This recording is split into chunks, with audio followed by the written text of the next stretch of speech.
We'd always talked about episode 3 being about leaving childhood behind for many of our characters, for Daemon, for Rhaenyra, for Alicent. How would you like to participate? I'm not sure why I must. Because you are my daughter. And you have duties. As I am ceaselessly reminded.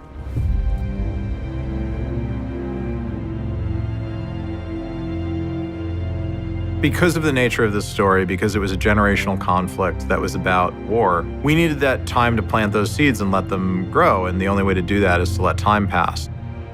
We meet Viserys, he's got a son, Alicent is pregnant, the war in the Stepstones is not going well. We understand that 2 or 3 years worth of material has happened in those couple of opening scenes. We tried to approach it in as practical a way as possible at the first time, and it was a good way of grounding the time jump. This was the first one where a substantial amount of time passes off screen, and we're just asking the audience to pay attention, listen, and play along and figure out what's gone on in the in-between. Here's to His Grace on his second name day. These big royal hunts were another way to really show the decadence of this particular time. It's a major carnival that you set your calendar to that year. Since you came of age, I've been slowly drowning in a lake of parchment, and I have tried, often, to discuss it, but you've refused me at every turn. That is because I do not wish to get married. Even I do not exist above tradition and duty, Rhaenyra! Excuse me, Your Grace. Episode 3 is childhood's end.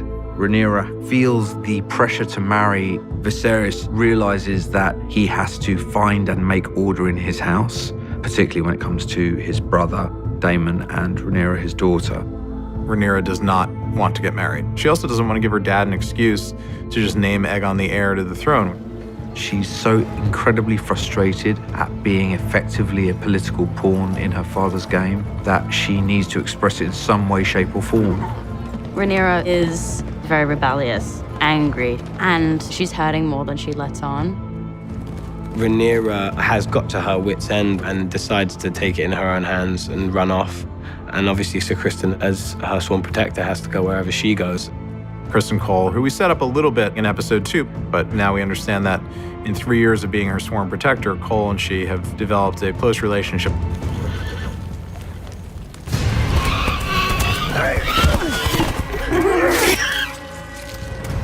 Rhaenyra just to suppress a lot of anger, so she kind of just snaps.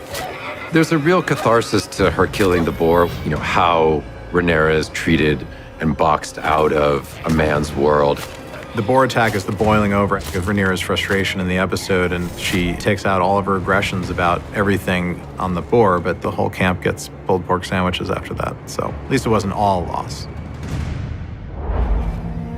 Before the dragons ruled over Westeros, White Hart was the symbol of royalty in these lands. And on this day of all days. The white stag is the symbol of divine royalty from deeper kind of medieval lore and Arthurian tales.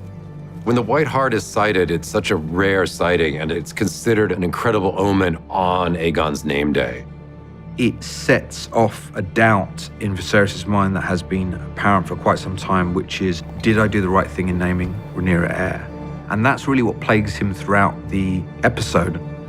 We know that Viserys is kind of prone to mythology and signs and dreams and symbolism, and to have that symbol put in front of him on this day where he's really secretly wondering whether he's made a wrong decision and then be forced to reckon with it on a dramatic level was a really interesting thing for us.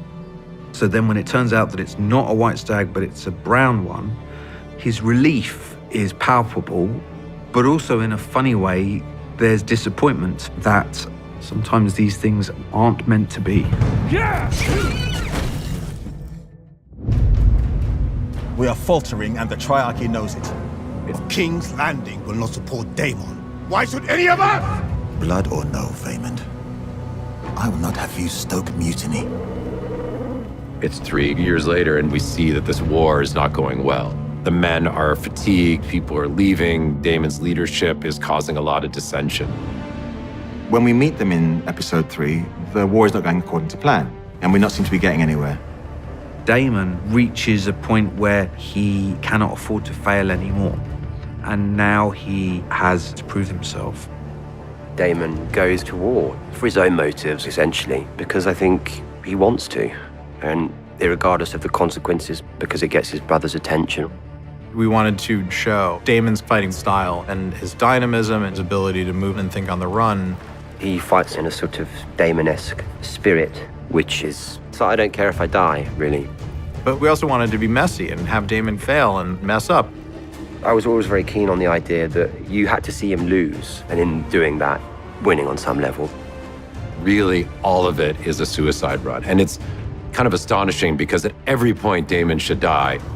It was really meant to be an anvil where Daemon's character could be forged, and he could go into the battle and come out as a formidable force that had proven himself worthy of some reputation in Westeros. There's no way that story would not have ended with his death if not for the arrival of the cavalry.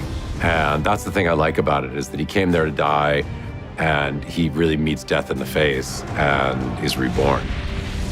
I think Matt did great. He was definitely in the war zones when he was doing this sequence. Daemon emerging out of the cave with Crabfeeder's torso is the Daemon that launches off for the rest of the season. Rhaenyra, Viserys, and Daemon emerge out of episode 3, reborn with new perspective on who they are and what their purpose is.